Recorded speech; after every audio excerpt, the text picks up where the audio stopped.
নমস্কার বন্ধুরা, মোয়ের হেসেলে আপনাদের সবাইকে স্বাগত। আজকের রেসিপি ট্যাংরা মাছের ঝোল আলু দিয়ে, যেটা খুবই টেস্টি হয়, অবশ্যই বানাবেন। তো প্রথমে ট্যাংরা মাছ পরিষ্কার করে ধুয়ে জল ঝরিয়ে নিয়েছি। তারপর ট্যাংরা মাছগুলোতে লবণ, হলুদ আর একটু সর্ষের তেল দিয়ে দিয়েছি। এবার ভালো করে মেখে নেব। ট্যাংরাগুলো কিন্তু প্রত্যেকটা একদম ডিম ভর্তি ছিল, খুবই টেস্টি ছিল ট্যাংরা মাছগুলো। তো এরকমভাবে সব লবণ, হলুদ আর তেলটা ভালো করে গায়ে মেখে নেব, যাতে মাছটা ভাজার সময় না ফাটে। এবার কড়াই চাপিয়ে দেবো গ্যাসে। কড়াই গরম হয়ে গেলে তাতে সর্ষের তেল দেব। তেলটা গরম হয়ে গেলে তাতে মাছগুলো একে একে দিয়ে ভেজে নেব। প্রত্যেকটা মাছ এরকমভাবে ভেজে নেব এপিট ওপিট করে। এই মাছ রান্না করা খুবই সহজ, আর ভাজাও খুব সহজ। যারা মানে একদম নতুন নতুন রাঁধুনি, তারা এরকম মাছ রান্না করতেই পারেন, কারণ এই মাছ চট করে ভাঙে না। এই মাছ যে কেউ রান্না করে দিতে পারবে, আর খুব সহজে রান্না হয়ে যায়। এবার মাছগুলোকে, আরও যে কয়েকটা মাছ আছে সেগুলো ভেজে নেব একে একে। খুব বেশি তেল আমি এখানে দিইনি, অল্প তেলে মাছ ভেজে নিচ্ছি। দেখুন এতটাই ডিম আছে, ডিমগুলো বেরিয়ে যাচ্ছে। তবে মাছগুলো তুলে নিয়েছি। এবার ওই তেলের মধ্যেই দেখুন তেলটা কতটা অল্প, এরকম অল্প তেলের মধ্যে এত সুস্বাদু একটা ট্যাংরা মাছের ঝোল হবে আলু দিয়ে, অসম্ভব সুন্দর খেতে হয়, অবশ্যই বানাবেন। এবার ওই তেলের মধ্যে কালো জিরে ফোড়ন দিয়ে এরকমভাবে আলুগুলোকে লম্বা লম্বা কেটেছি, তারপর আলুগুলোকে একটু ভেজে নিয়েছি। তারপর এবার মশলা দিয়ে দেব। এখানে পেঁয়াজ, রসুন আর লঙ্কা বাটা আছে, ওটা দিয়ে দেবো। এবার আদার পেস্টটা দিয়ে দিলাম। ঝালটা যেমন খাবেন সেরকম লঙ্কা বাটাটা দেবেন। আমি কাঁচা আর পাকা লঙ্কা মিশিয়ে দিয়েছিলাম।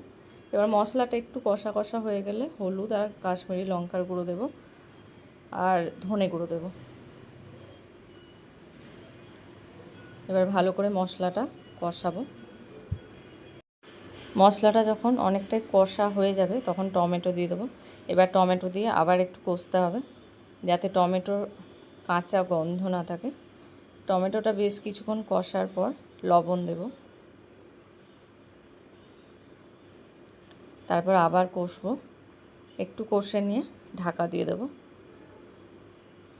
যাতে টমেটোটা তাড়াতাড়ি নরম হয়ে যায়।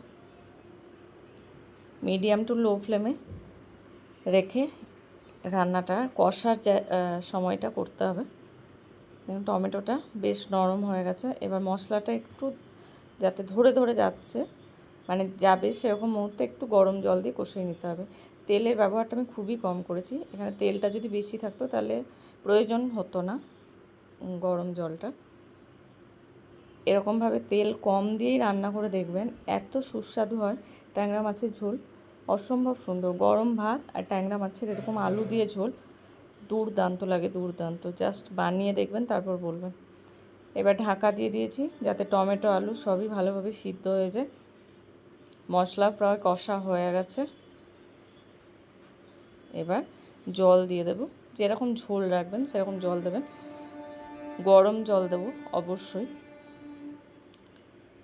এবার পরিমাণ মতো জল দেব। তারপর টেস্টটাকে ব্যালেন্স করার জন্য খুব সামান্য একটু মিষ্টি দেব, সেটা আপনাদের ইচ্ছে মতো দেবেন, চিনি বা গুড় যে যেরকম ব্যবহার করেন। এবার ঝোলটা ফুটে উঠলেই মাছগুলো দিয়ে দেবো। তারপর মাছগুলো ঝোলের সাথে একটু ফুটতে দেব ঢাকা দিয়ে। ঝোল আর মাছ একসাথে ফুটবে, তবে মাছের যে ফ্লেভারটা সেটা ঝোলের মধ্যে আসবে, তবেই টেস্টটা সুন্দর হবে। দেখুন একদম হয়ে গেছে। আমি এর বেশি ঝোল রাখিনি, আপনাদের চাইলে আরও একটু জল দেবেন বা সেরকমভাবে ঝোল রাখবেন। আমার মাছ আলু সব সিদ্ধ হয়ে গেছে, রেসিপিটা একদম কমপ্লিট হয়ে গেছে। ভিডিওটি ভালো লাগলে লাইক করবেন, শেয়ার করবেন, রেসিপিটি অবশ্যই ট্রাই করবেন এবং কমেন্ট করে জানাবেন কেমন